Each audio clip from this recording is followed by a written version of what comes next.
When troubleshooting your first computer, you're going to run into a lot of possible potential scenarios, or maybe none at all. It depends. I can't speak to every scenario how to fix it necessarily, although if you have a question about anything, let me know in the comments and I'll see if I happen to have an answer, happen to know anything about it. But in this series, I'm going to be troubleshooting my first computer, fixing a couple of problems that we ran into, and hopefully it'll be helpful to some of you guys. So,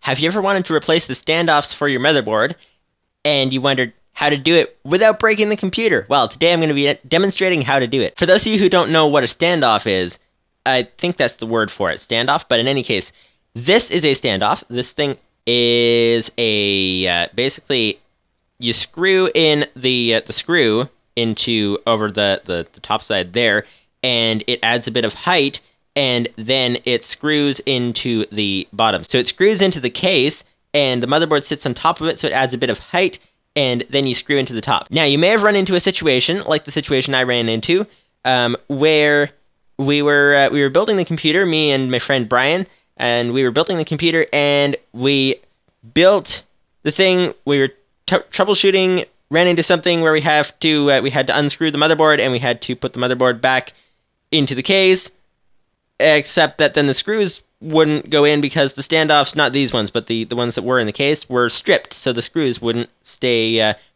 in. That's what we're going to be taking a look at today. Also, if you guys saw the computer build video, we went through things pretty fast. We learned a lot of information, but we went through it really fast, so we're also today going to slow down a bit and look a bit at more of the details of the situation. So, let's get into this. So, what we've got here, the first thing we need to do is to get to the standoffs.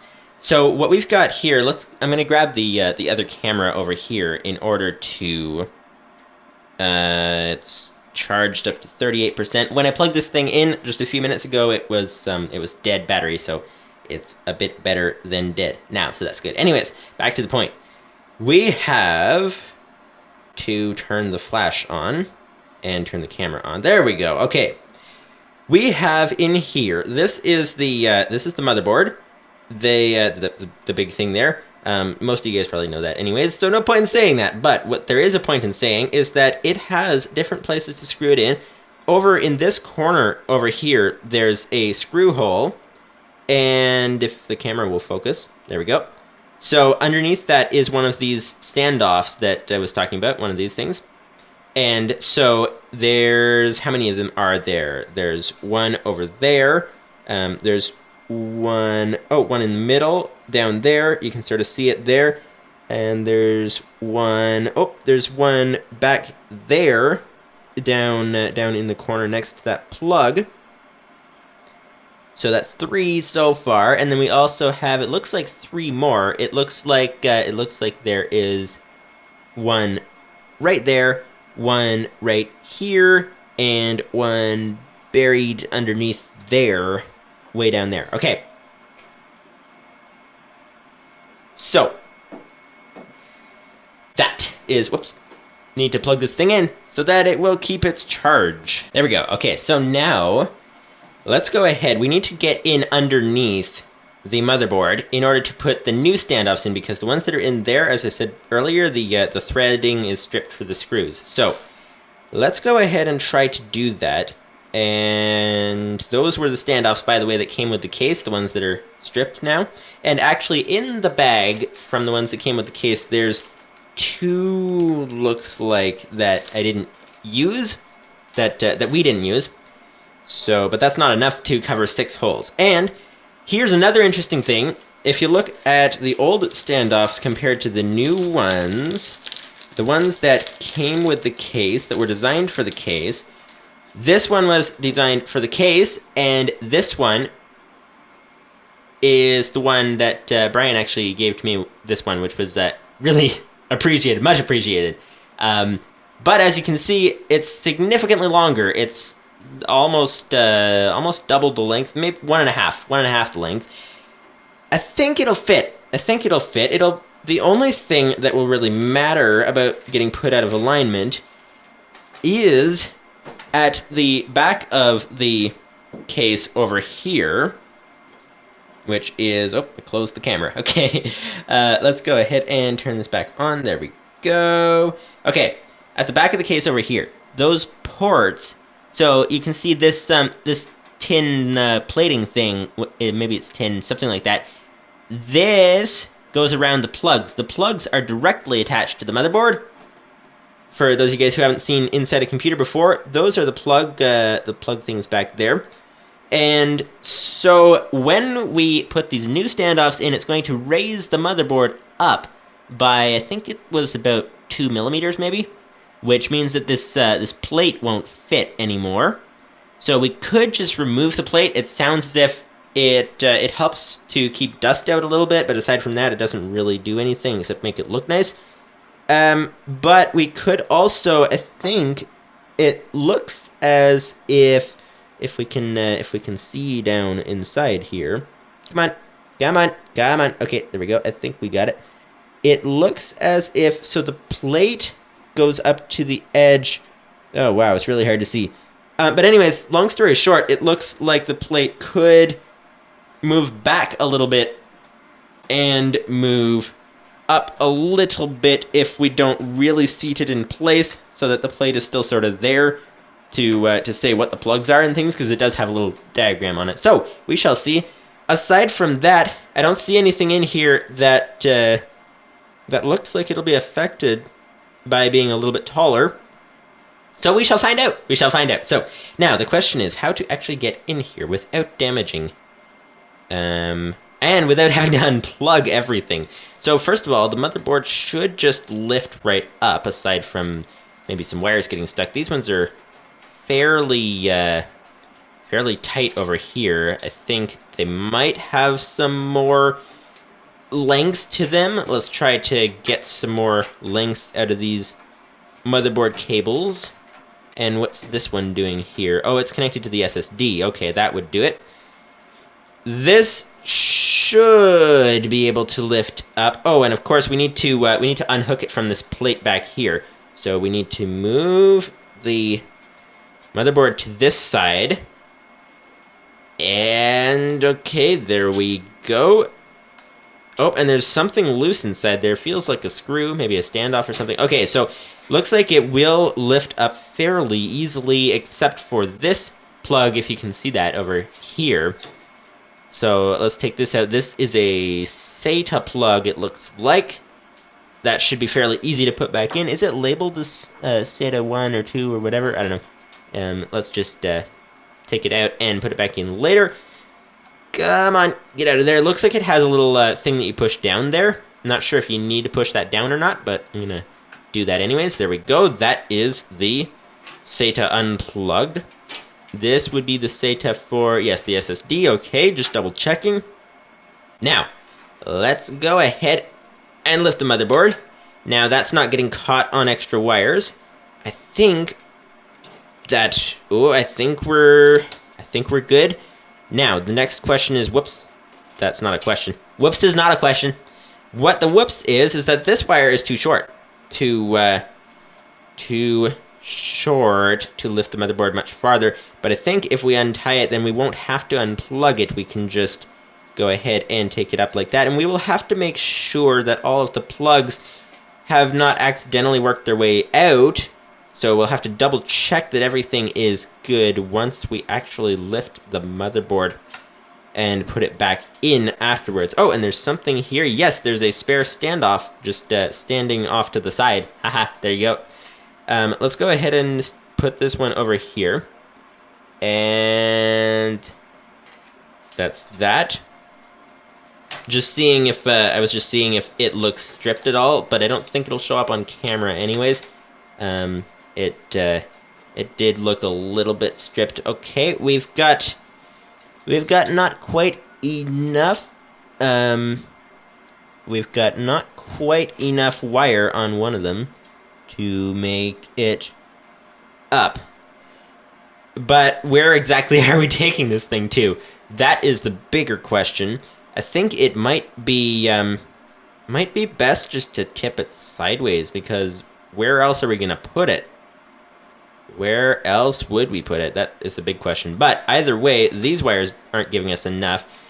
Okay, those ones are good. This one, there is a extra wire going down this way. Where is it going? Oh, it's going to those fans. It's going to the fans on the front of the case. And I think that if I lift, it's stuck underneath there. I think we have just a little bit more wire there. Okay, that's good. So the task that we're trying to do, at the moment is to tilt the motherboard without having to unplug anything, and I think we just succeeded in doing so. Now, here is where having a second person would be very helpful, although there is no second person at the moment, so...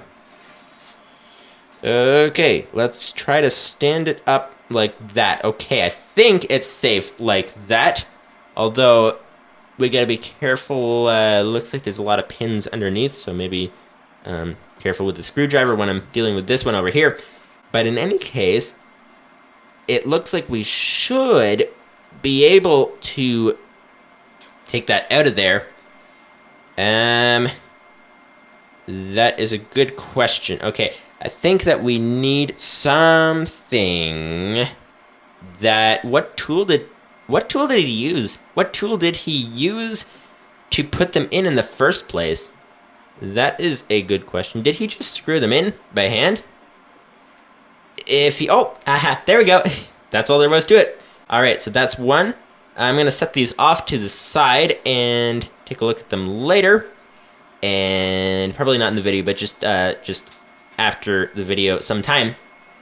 And once we get this done, then we will indeed have... Oh, let's double check that the screw threads on the bottom are the same distance.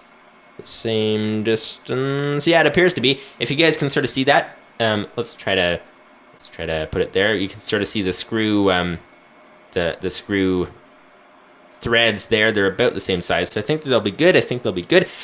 The nice thing is that with these being slightly taller, the ones that Brian gave me, which is very much appreciated, but with these being taller, it means it's easier to not confuse, or it's harder to confuse which ones are the ones that are broken and which ones are not. So we're not going to go through the entire thing and find that we accidentally put one of the stripped ones back in, and then we have to unscrew the rest of them and lift the whole motherboard again and stuff like that. Okay, did we get six of them out? No, we got these 4. Now, we need to get these 2, which are more of a difficult situation, although that didn't actually, that wasn't actually too hard.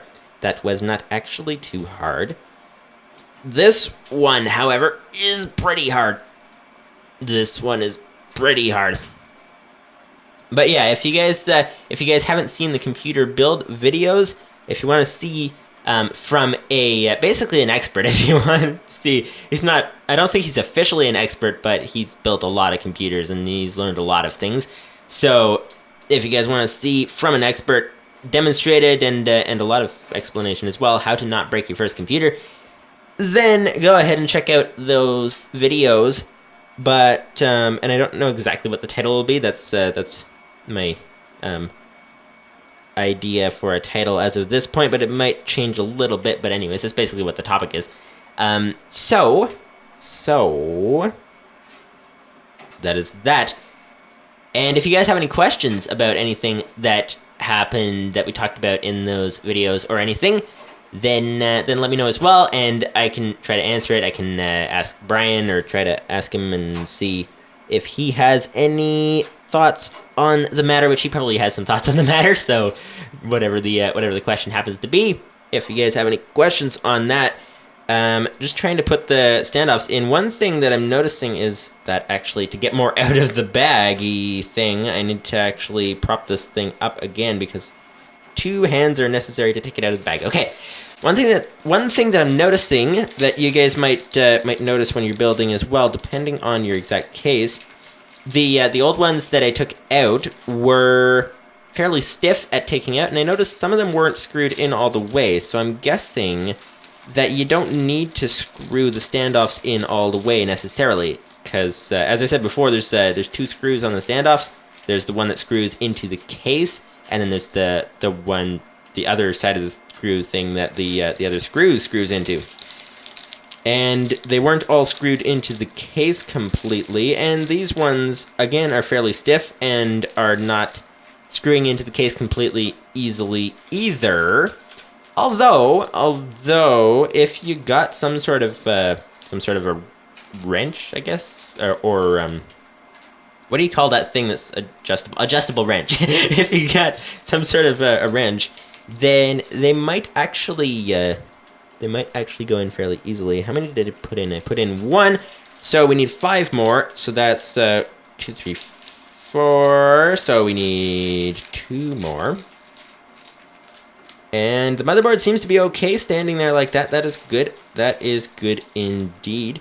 If you guys want to see other things as well, such as installing a DVD drive, I'm probably going to be doing that probably fairly soon, I'm guessing, although I might wait for a while. It all depends on installing Windows, because I don't have a USB stick that is big enough to hold Windows.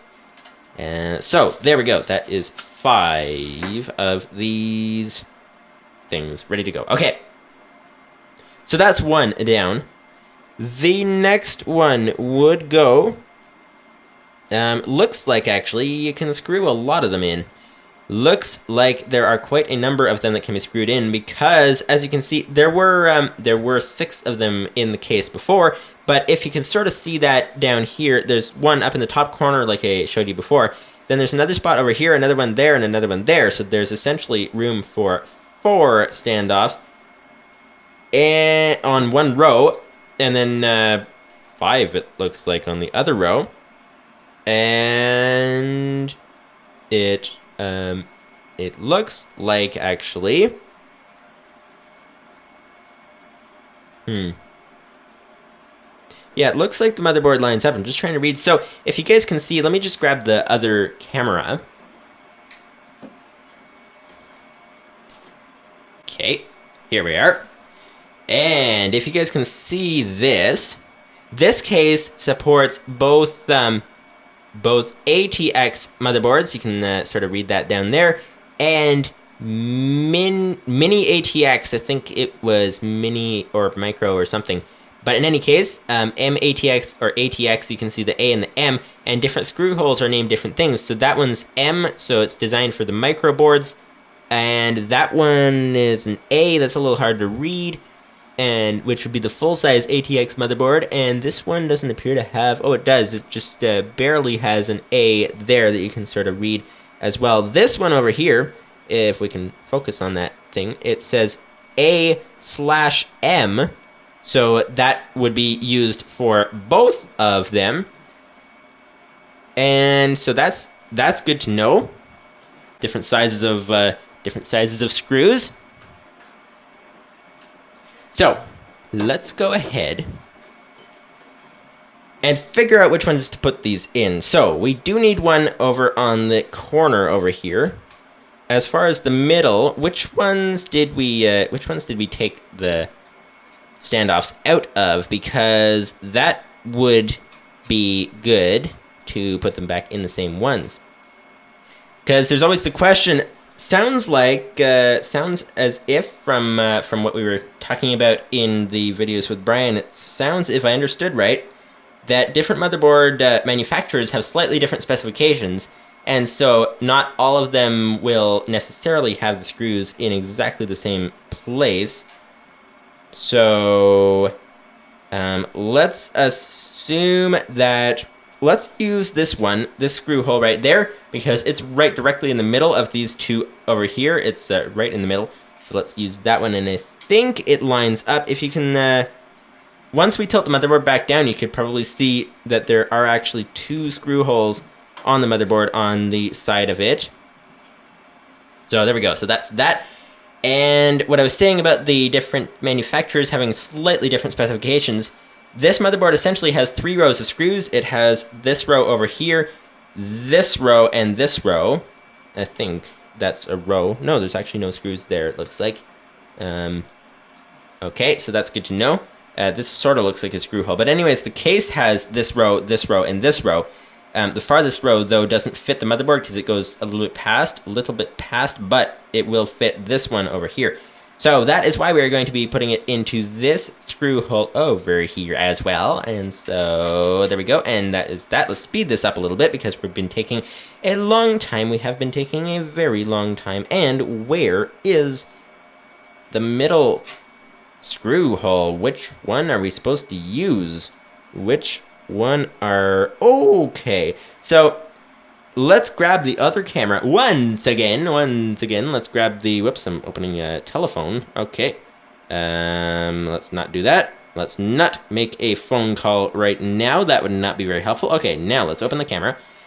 And let's take a look at this motherboard over here. And as you can see, now that the camera is running, you can see that here's the motherboard on the side here. It's got one screw hole. It's got another one there, another one there. That would be the middle one that we put in the case down there. And then we've got the one down at the bottom, of course. If you run the parallel, if you look at the parallel, look at the parallel screw holes. That is one up there. And then down here, it only has one screw hole right there, which is parallel to the one right there, which is the one in the middle that we put down there, which means that we need this one. So these ones are designed for a mini, or I think it said micro on one of the advertising things, but that doesn't make sense because it should handle a mini instead. So that's why I keep getting confused. But in any case, this is the smaller one, what these ones are for, and this is A/M, which means that this that it fits the ATX board, which is what this board is according to the stores there. Okay, back to the point, which is putting the last two standoffs in. Once we put the last two standoffs in, then we should be good to go. And of course, then we have to figure out why was this thing not booting in the first place. That is the question, and this one doesn't want to go down. The one that I took out of here, the original one, didn't want to go down either, and now it doesn't want to come up. Okay, it doesn't want to come up, it doesn't want to go down, it's sort of halfway. It might be okay like that, it might be okay. Okay, so that is that. And then there's one more, which is going to be harder to reach. We didn't need to move the motherboard. It's the one at the top. So let's lift it up over the standoffs. That's important to do. Now, whoops, that one's already in. Oh, no, this one's not in. This one's not in the far corner. That is the situation. That is a problem, and it is the situation. And it is the solution to the problem of the situation to screw the single solitary component. What's an S word for component? I don't know. But in any case, we're going to screw the simple solitary component that doesn't appear to want to screw in straight. Why is it not screwing in straight? And where'd the hole go? Oh, there it is. There's the hole. Okay, come on, get in the hole without. And now it's stuck just barely in the hole, not going anywhere. Okay, that is the problem. So let's go ahead and take it out. It appears, okay, don't fall over. It appears that, let's try a different standoff. They're the same height, but let's try a different one. And hopefully this thing will actually fit without having a problem at the ports. Because the ports, I was just sort of guessing, looking at how tall the screws are, the standoffs, how tall the standoffs are. Don't fall over, okay. And it looked as if the ports would indeed fit, but we shall find out. And why isn't that thing, it's not wanting to go in. I don't know if you can even see that on the camera, if the angle is bad or something, but unfortunately I don't have enough hands to hold the camera, so that's the problem. Okay, it's not really going in. It's sort of held a little bit, but it didn't go down. So, something wrong with the... I don't know what is wrong with what, but that's the thing. So it's interesting, on the reviews of the case, If you guys, if any of you guys looked at the reviews for this particular case, a lot of people were saying that the standoffs that came with it were not very good and stripped easily, and I can't speak for every case, but this one, it appears to be the situation. I almost said it appears to be the case, but that would be confusing, because with this case, it appears to be the case, and so, I mean, it is the case because it's a case, so you always have to rate case. Okay, and it's not moving any farther down. It appears to be solid, though, except for the fact that we need it to be as far down as possible in order to fit the ports as closely as possible to the edge of the thing. So I'm going to, first of all, move this plug out of the way that got in the way for some reason. And stay out of here. Stay out of the way. I'm going to be back in a minute. Okay, I think if we can hit the front edge of the motherboard against the standoffs that are there, I think it should stay and not move. I'm going to be back in a minute. I'm going to go get a tool of some sort that I can grab the thing with, because it is the nice hexagon? Yeah, the nice hexagon shape on the top, if you can see that at all. Not sure if you can see that, but yeah, so I'm going to grab something that I can turn it with, get these things in, especially this one, because it needs to be down as far as possible to keep the ports as low as possible. So I'll be back. Hopefully these will work. If the light's shining on them. The light's really shining. Okay, let's look in this camera. These are called vice grips, I believe, and they are completely metal, which means they could short circuit things if I'm not careful. So I have to be really careful.